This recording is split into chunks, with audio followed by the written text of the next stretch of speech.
Assalamualaikum warahmatullahi wabarakatuh. Bersama saya Zaimah Ali.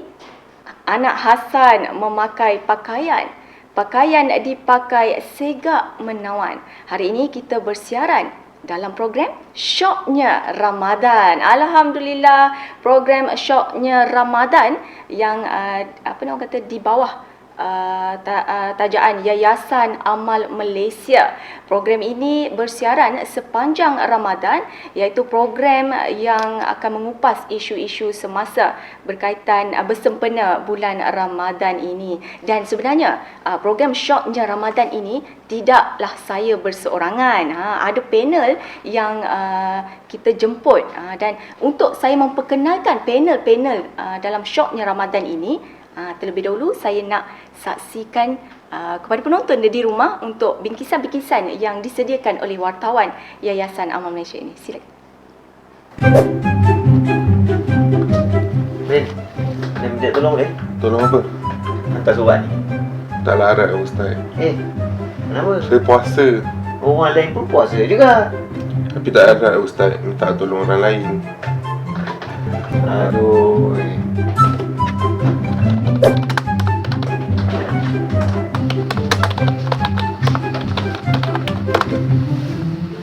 Masuk waktu ni. Jom solat. Gila, banyak kerja ni. Tak buat kerja. Kejap pun solat. Tak sempat lah Ben. Gila. Tak apa ni, banyak kerja. Serius, ni banyak kerja ni. Boleh lah, suka hati lah.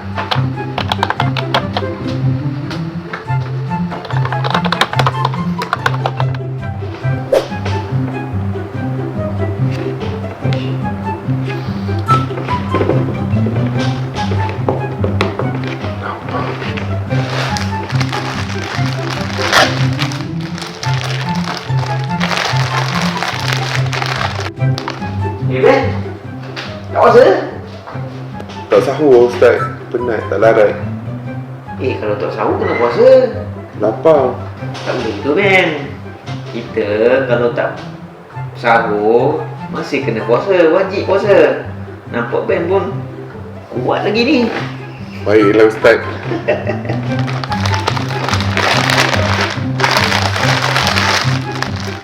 Okey, kita dah tengok kan tadi itu antara hint untuk tajuk kita dalam Syoknya Ramadan pada episod kali ini, iaitu manusia yang suka memberi alasan. Kalau kita tengok tadi, macam-macam alasan lah yang diberi oleh beliau itu, dan untuk saya mengupas lebih lanjut mengenai manusia beralasan ini bersama-sama saya hari ini, iaitu panel yang tak pernah tua, iaitu Imam Muda Faris, atau nama penuh dia Syed Muhammad Faris Syed Roslan. Assalamualaikum Ustaz. Waalaikumsalam warahmatullahi wabarakatuh. Macam mana Ustaz puasa hari ni? Puasa hari ni okey. Okey, puasa hari ni okey. Dan ada berapa minit lagi untuk kita berbuka puasa. Sebelum kita berbuka puasa, kita nak bincang isu mengenai manusia yang sering beralasan ni Ustaz.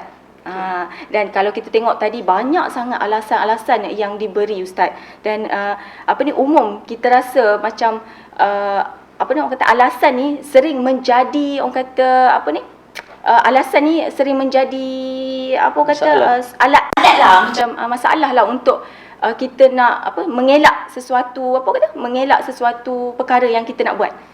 Boleh tak Ustaz ceritakan sikit mengenai alasan ni Ustaz? Bismillahirrahmanirrahim. Alhamdulillahirabbil alamin wa bihi nasta'in ala umuri dunya waddin.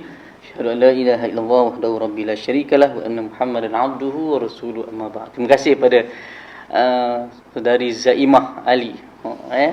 Saya confuse tadi, ingat kan Maria Farida. Okey. Zaimah ya. Okey. Baik, cerita pasal alasan. Kita tengok kataan alasan tu, dia ada datang daripada kata alas. Alas ni kita buat apa? Buat lapik tu tak? Semua orang boleh tahu sebenarnya bila sebut lapik ni, dia satu benda yang untuk tutup benda yang dia tak boleh buat ke, ataupun benda tu nak buat nanti ke, itu dah. Dia semua akan berkait dengan masa, malas, tangguh. Itu penyakit-penyakit yang akan datang dengan sebab alasan tu. Jadi biasanya kita akan cerita tu benda tu sekali. Tapi tak apalah, hari ni kalau sebagai mukadimahnya saya nak sebut, tengok dengan semua orang hari ni kalau buat alasan, jangan pelik kalau satu masa nanti kita ni akan jadi fitnah untuk agama dengan sebab alasan ni. Okey. Mungkin nampak besar tak bunyi dia. Baik Ustaz, kalau kita pergi kepada sebab sekarang bulan Ramadan kan Ustaz.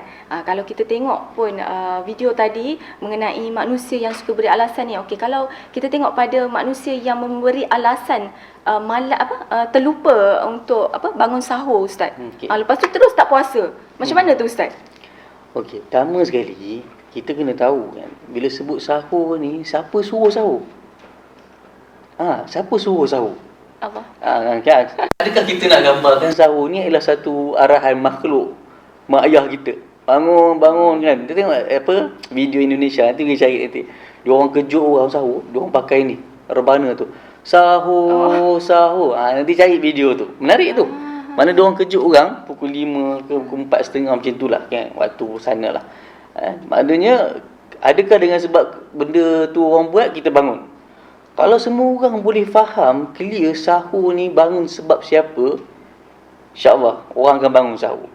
Kan? Maksudnya alasan tu kalau nak dibuat tu dia bukan berkait dengan diri dia tapi berkait dengan iman dah kat situ kalau ikutkan besarnya. Sebab kalau Nabi sallallahu alaihi wasallam, tasahharu fa inna fis sahuri barakah. Bersahurlah kamu, pada sahur itu ada keberkatan. Okey, saya tak tahu orang lain akan cerita tak bab sahur ni, tapi saya rasa ambil pendek kat situ je cukup. Disebut berkat dalam sahur. Namun kita dalam bab dunia semua orang nak kejar kan benda-benda yang menguntungkan. Jadi sahur ni Nabi sebut tadi ada keberkatan. Dua benda kita kejar keberkatan tu. Pertama dari segi masa tu sendiri. Masa sahur tu ialah masa yang mustajab doa. Orang ambil peluang tu, ya. Waktu yang sangat-sangat dipanggil waktu yang kita bersendiri pun boleh kata juga. Sekejap lagi kita sahur tu dengan family lah apa semua. Tapi peluang yang dia ambil untuk doa tu.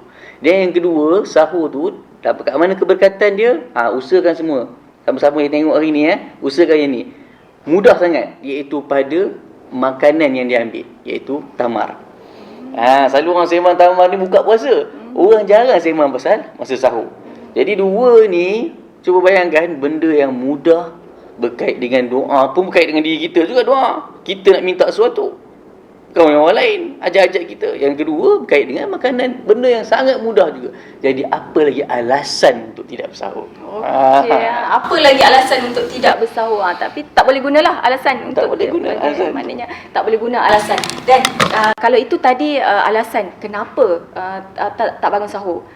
Ni saya nak tanya pula, kenapa alasan ramai kat luar sana yang tak nak baca Quran, yang orang kata tak malas baca Quran. Okey, macam mana tu bagus. Ustaz? Soalan ni saya suka sebab semua kena tahu bila sebut bulan Ramadan dia syahrul Quran. Satu-satunya disebut dalam bulan Ramadan syahrul Ramadan alladzi unzila fihi. Dalam Quran sendiri sebut satu bulan je. Syahrul Ramadan tu. Jadi nak tengok dia tambah kita ada cuti satu. Nuzul Quran. Nuzul Quran. Kan kau tak ada cuti tu, kau tak tahu tu nuzul Quran. Jadi terima kasih lah yang buat cuti tu kan. Tapi dia bukan biar sekadar cuti je. Dia ambillah kesedaran. Dah tahu dah itu peristiwanya berlaku penurunan Al-Quran. Okey. Sekarang kita tahulah cerita dah turun. Sekarang ni macam mana dengan masyarakat? Apa yang dikatakan alasan tadi? Kan? Saya suka tengok netizen-netizen kita ni kan. Okey, apa alasan pertama? Kita korek hari ni Alasan dia ialah iaitu pertama sekali Ustaz, takkan nak usung Quran tu mana-mana. Dia kata nak usung Quran besar tu. Siapa suruh buat? Nampak tak? Saya tengok saya susun semua lapik alasan ni. Pertama kata Quran besar. Ada orang buat Quran kecil, betul? Bahkan dipecah-pecahkan juzuk-juzuk pun ada. Okey. Ustaz, saya tak ada ismayah lah. Nampak tak alasan seterusnya? Saya dah kaji dah semua benda ni. Alasan kedua, okey. Ada terjemahan. Quran dengan ada terjemahan, boleh bawa, tak ada semayang tak apa. Okey, dua. Yang ketiga, Ustaz, saya kalau bawa tu jadi macam riak lah. Nampak tak? Dia alasan saya tahu mesti ramai. Okey. Saya nak tanya, bila sebut bab riak ni, ada satu barang yang kalau kita bawa mana-mana, orang takkan riak sebab semua orang ada. Habis nak buat apa dengan handphone ni? Install lah Al-Quran for Android, for Apple tu. Kan? Untuk iPhone pun ada juga. Jadi apa lagi alasan lepas tu? Rupa-rupanya saya ingatkan dah habis dah alasan. Ada lagi. Ustaz, ini kalau ada Al-Quran dalam ni boleh ke bawa masuk bilik air? Tengok tu. Kan? Macam tu saya jawab mula-mula, saya kata apa? Alasan tu, alasan tu tinggalkan telefon tu kat luar. Betul tak betul tu? Apa pula takkan nak tinggal telefon kat luar? Kan? Bawa je telefon tu dan kita tak buka dia. Yang tak dibenarkan masuk bilik air tu ialah mushaf. Ini telefon tetap boleh dan kita tak pasang dia, kita tak buka dalam bilik air. Faham lah buka dalam bilik air pula. Atau nak ambil logik sikit, saya suka cerita kan bab Quran ni. Bayangkan kita semua ni kan masing-masing ada Al-Fatihah ada. Kan semua surah-surah ada kan. Jadi kita masuk bawa diri kita tu tak bawa Al-Quran. Cuma kita tak baca, dia simpan dalam bentuk memori. Okey, kalau macam tu saya kata macam mana budak 30 juzuk tu yang Quran, budak hafiz-hafiz tu. Dia orang kata apa? Pasal apa budak tahfiz tu semua kat buang air kat luar je tu. Ustaz dia orang tak bagi masuk bilik air sebab ada 30 juzuk. Kan? Kalau macam tu alasannya kita pun dah faham lah. Satu-satu boleh dipatahkan. Dan kalau nak satu lagi ending lah sekali. Ustaz, dia bukan kata pasal tak nak bawa, bukan tak ada install, tapi dia kata dia tak tahu nak baca. Jangan buat alasan. Saya boleh jawab juga yang last ni, iaitu sila dengar bacaan Al-Quran tu. Melainkan kamu dah tak boleh dengar dah. Sampai tahap tu boleh install dan dengar bacaan tu. Ada lagi alasan? Tak ada dah. Sorry, habis dah kat situ je. Macam tu. Dan banyak sangat alasan yang diberikan oleh manusia-manusia ni lah. Dan sebenarnya Ustaz, kita nak tahu jugalah alasan-alasan yang diberi ni, dia sebab apa Ustaz sebenarnya? Alasan yang boleh tak kalau saya kata alasan yang diberi ni disebabkan oleh sifat malas kita? Okey, bagus soalan tu. Bila sebut bab malas, ni kena tahu ni, malas ni adalah satu benda bertentangan dengan agama. Betul ke tak betul? Ya. Kalau tidak, tak ada Nabi ajar satu doa, Allahumma inni a'udzubika minal hammi wal hazan wa a'udzubika minal ajzi wal kasal. Ada sambungan lagi sampai habis. Cuma saya nak sebut Nabi minta lindung, kita semua minta lindung. Nanti download, kalau ada maksurat, download maksurat. Kalau tak ada, cari tu. Maksurat, pernah dengar kan? Maksurat, orang baca pagi dengan petang.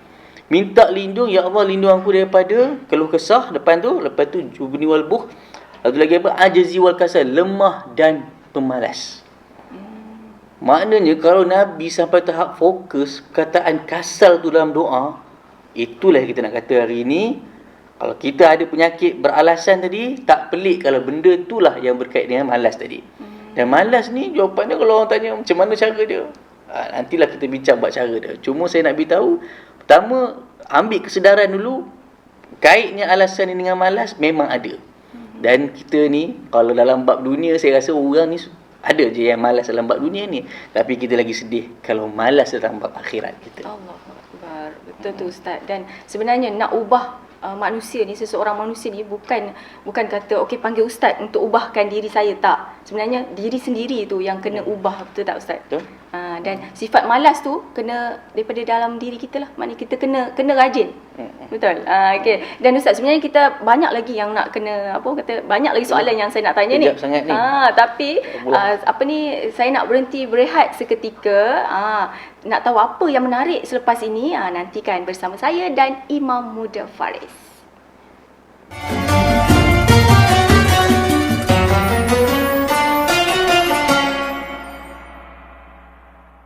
Di keliling kita di Malaysia ni, rakyat yang pelbagai majmuk, pelbagai kaum, sudahkah kita sampaikan Islam itu kepada mereka? Ini persoalan yang perlu dijawab, dan inilah jawapan yang kami berikan melalui Pusat Dakwah Serantau Yayasan Amal Malaysia. Di sinilah tempat kami melatih da'i dari seluruh pelosok rantau ASEAN. Alhamdulillah tuan-tuan, sehingga hari ini sangat berkesan. Tuan-tuan, hadis Rasulullah sallallahu alaihi wasallam, andainya kamu menanggung pembiayaan atau perbelanjaan seorang pejuang, sesungguhnya pahalanya sama seperti kamu sendiri pergi berjuang. Kita dah 85% siap. Kita masih perlu dalam 1.5 juta. Mari kita bersama-sama menyumbang untuk menyiapkan Pusat Dakwah Serantau, tempat melahirkan da'i, mewakilkan kita yang mungkin tak berkesempatan ke tengah masyarakat yang belum menerima hidayah Allah, supaya mereka juga dapat menjadi Muslim, bakal beriman, menempatkan diri di syurga seperti yang kita semua impikan.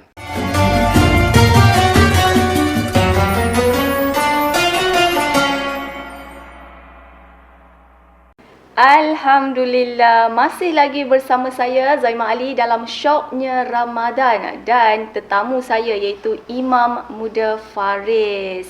Kita berhenti berehat, kita tak minum kan sebab puasa kan. Dan kita berhenti rehat untuk apa? Orang kata ambil nafas kan.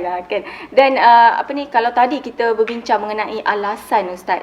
Benda free orang kata nak bagi apa? Kalau hadiah pun kalau nak bagi pun kena membeli kan, kena beli. Ni benda free, selalu penonton-penonton pun mesti selalu bagi alasan. Dan Ustaz, betul ke kalau banyak sangat alasan yang kita bagi ni dia akan memusnahkan kerjaya kita, memusnahkan kebahagiaan kita? Macam mana Ustaz? Okey, sebut alasan tadi kita dah sebut kan, dia akan berkait dengan orang akan mula masuk dalam ciri-ciri orang munafik. Besar-besar perkataan dia. Dia bukan cerita munafik tu, filem tu, tapi cerita pasal yang Nabi sebut. Mungkinlah satu tak ada idza tumina khana, bila diberi amanah dia khianat. Sebenarnya pun boleh masuk juga tu. Idza wa'ada akhlafa, bila diberi janji dia akan mungkir janji, dan bila dia bercakap dia akan bohong. Tiga ni kalau perasan, orang yang bagi alasan ni silap-silap boleh termasuk dalam tiga jenis. Mana taknya kan, nanti bila cakap ada kat mana boleh bagi cerita. Dan bila dia cakap tu kadang-kadang lapik dia tu, alasan tu ialah benda yang tipu sebenarnya, bohong. Itu sebab kita kata kita tak naklah cop orang munafik kan. Bila sebut munafik ni kita kena tahu dia macam Abdullah bin Ubay bin Salul tu, masuk neraka paling bawah sekali, yang menzahirkan diri di Islam tapi dalam dia tak beriman. Kita tak nak yang tu, kita tak nak sebut yang tu lah, tapi kita tak nak jadi ciri-ciri yang ada pada munafik dengan sebab banyaknya kita bagi alasan. Dan tak pelik lah kalau soalan tadi kata, bila orang tu dia dah biasa sangat berlapik-lapik, janji tak buat, janji tak tepati, apa semua, kita risau, berkaitlah dengan nanti pandangan bos dia kalau dalam hal kerjaya, pandangan masyarakat pada diri dia.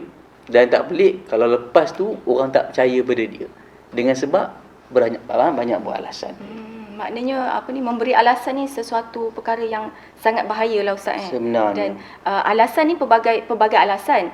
Dan macam Ustaz kata tadi, alasan ni disebabkan oleh sifat malas kita. Dan kalau fikirkan sebenarnya yang membelenggu dalam diri kita ni dengan alasan ni disebabkan oleh apa sebenarnya Ustaz?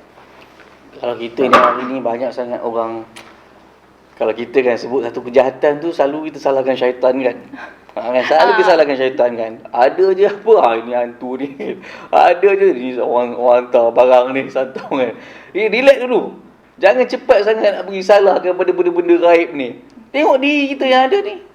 Banyak tak dalam hal kita menguruskan masa? Kena sebut. Kalau Nabi SAW, innallaha yuhibbu idza amila ahadukum amalan an yutqinah.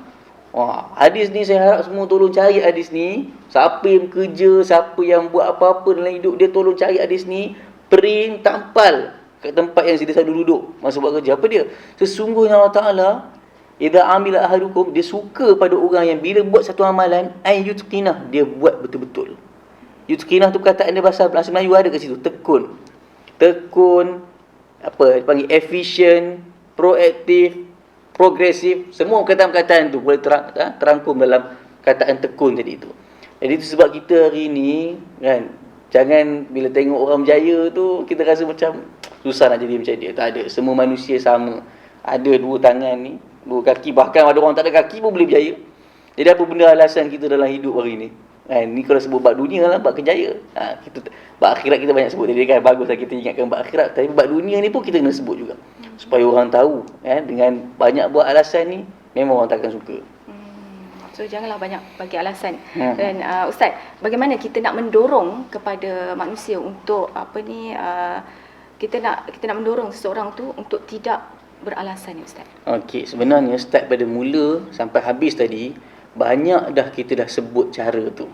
Kan, mula-mula tadi kita bagi kesedaran, kita kata siapa dia yang suruh buat satu ibadah tadi. Ambil kesedaran yang tu. Kita buat bukan kerana manusia. Sebab buat kerana manusia ada pasang surut. Kadang-kadang kita boleh buat hari ni orang suka, esok orang tak suka. Jadi kalau kita buat benda yang Allah suka, confirm barang tu akan jadi nilai.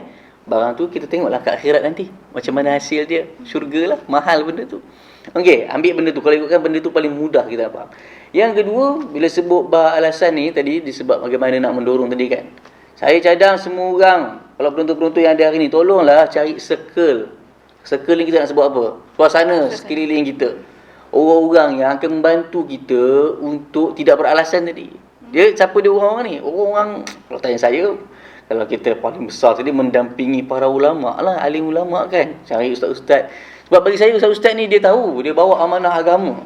Dan dia takkan, janganlah ambil pada part ada ustaz-ustaz yang mungkin ada tak berjanji tak buat. Jangan ambil yang tu. Ambil pada orang yang betul-betul kita tengok, ustaz ni sungguh dia dalam hal agama dia jaga kan, duit tu jaga, amanah tu kan, masa tu jaga. Jadi part kebaikan. Sekeliling ni dah termasuk kawan-kawan lah. Sebab kita ada juga, saya katakan kita risau kan, kita mungkin ada juga kawan-kawan yang hidup dia kita tengok kan jenis selamba dengan alasan tu, maksudnya tak tahu set dah bila janji dengan dia kan. Jumpa pukul 3 ya. Dia bila kawan-kawan tu dia kata pukul 3 ya. Dia kata apa? Bukan pukul 3 dia kata. Nampak tak? Kita tak nak jenis macam ni. Ini berkait dengan masa kan. Alasan ni semua kita tak nak. Sampai tahap orang dah boleh set kita janji pukul 3 ialah bukan pukul 3. Apa hidup macam ni? Sampai bila kita nak betulkan hidup kita? Sampai orang kan dah set orang, okay, kita akan meeting kan pukul 9, pukul 9.30. Dia orang kata apa? Tak payah datang 9.30. Tak ada lagi orang tu. Datang 10.30. Datang pukul 10. Hidup macam ni rosak organisasi, saya kata. Jadi kalau siapa yang rasa dia nak hidup dalam suasana sistematik dan memang benda dalam bab agama, bab masa. Kalau takkan Allah Ta'ala sumpah dengan nama masa. Apa dia? Bagi sikit nama masa. Wal as, wad duha, wal lail, wal fajr. Ini semua masa ni. Kan? Jadi bila sebut dengan masa ni, come on. Kalau orang tak dapat lagi kesedaran kan, Tuhan ni kalau dia bersumpah dengan makhluk dia sendiri, masa tu makhluk dia sendiri kan, maknanya itu benda yang besar sebenarnya. Bukan kita kaitkan waktu tu nak sebut malam, subuh, duha, bukan. Tapi perkataan masa tu. Hari ni tolong semua orang, bagi saya, kita semualah sama-sama kan. Asal ni, ialah kita baikilah diri kita. Kan, bukan kita perfect sangat. Ada masanya kita pun berlapik-lapik juga nak cakap ke orang kan. Maksudnya tak nak buat macam ni, tapi yang penting kena ada usaha tu. InsyaAllah. Kepada penonton dekat luar sana, kena ada usaha untuk perbaiki diri kita. Dan saya tertarik sebenarnya penggunaan alasan ni, perkataan alasan ni, bila ustaz sebut alasan ni sebenarnya alas, pelapik, melapik kan. Saya tertarik sebenarnya benda tu. Memang betul lah tu apa yang ustaz cakap tu. Dan ustaz pun sendiri berpesan kepada penonton untuk sentiasa mengubah diri. Jangan ada sifat-sifat memberi alasan ni, sebab ia akan musnahkan segala-galanya. Dan ustaz, kita sebenarnya dah nak sampai ke penghujungan program ini pun dah nak menutup tirai untuk hari ini. Dan sebenarnya kita pun dah sampai ke penghujung nak berbuka puasa ni ustaz. Saya nak tahu jugalah, ustaz ni berbuka puasa dekat rumah ke ataupun ada jemputan-jemputan dekat luar? Saya kalau buka puasa ni memang saya ambil peluang pergi kat surau lah. Tahun lepas kita PKP tak dapat peluang kan. Tahun ni full kat surau. Tak nak tanya ke sebab apa? Ustaz mesti tak makan free kan. Saya tahu semua orang akan cakap pasal nak makan free kan. Sebenarnya kena tahu yang orang kumpulkan duit, orang yang bagi duit tu, tengok apa hadis Nabi. Ni saya nak tutup dah ni dalam kesempatan ni. Man fattara sha'iman kana lahu mislu ajruhu ghaira annahu la yanqusu min as-sa'ibi syai'a. Kama qala Nabi SAW. Nabi sebut apa? Siapa yang bagi makan orang berbuka puasa. Okey. Yang itu yang orang buat collection, buat apa, umum dalam grup apa semua, siapa nak bagi 100 pack apa semua kan. Surau ni dia bagi sikit je. Kita punya SOP 25 orang je. Tak apa, janji ada juga makan. Yang lain tu bagi ke rumah, bagi tadi. Siapa bagi, maka baginya pahala orang yang berbuka tadi. Orang yang puasa ni kan, kalau dia puasa dapat pahala dia. Tapi yang dia ni dapat pahala orang yang puasa tadi. Sambungan belakang tadi, la yang kusu, tidak berkurang pun pahala orang yang berbuka tadi. Maksudnya tak usik pun pahala dia. Tapi Tuhan bagi dia seolah-olah macam jadi apa tu, macam double tu. Orang bagi makan ni. Jadi saya bukanlah kata kita bagilah jugalah kawan kerja hadis ni, tapi kita pun kena sahut, pergilah makan orang bagi kan. Supaya jadilah hadis tu. Maksudnya bukan kata, yalah maksudnya kita makan, yang makanan orang bagi tu, maka insya-Allah macam inilah circle orang Islam yang hebat ni. Nampak tak ya, dalam hal bagi makannya, kerjalah sebanyak-banyaknya dalam Ramadan ni. Dan Yayasan Amal juga ada menyediakan iftar bungkusan rezeki pada yang yang berminat untuk memberi makanan kepada orang berbuka ni, boleh rujuk iftar bungkusan rezeki Yayasan Amal Malaysia. Dan terima kasih Ustaz sebab sudi bersama syoknya Ramadan. Memang syok sangat dengan imam muda yang tak pernah tua ni. Terima kasih sangat-sangat sebab sudi berkongsi ilmu kepada penonton-penonton yang sedang menunggu untuk berbuka puasa. Dan terima kasih. Kita jumpa lagi di episod seterusnya. Assalamualaikum. Ma'assalamah wa ila liqa.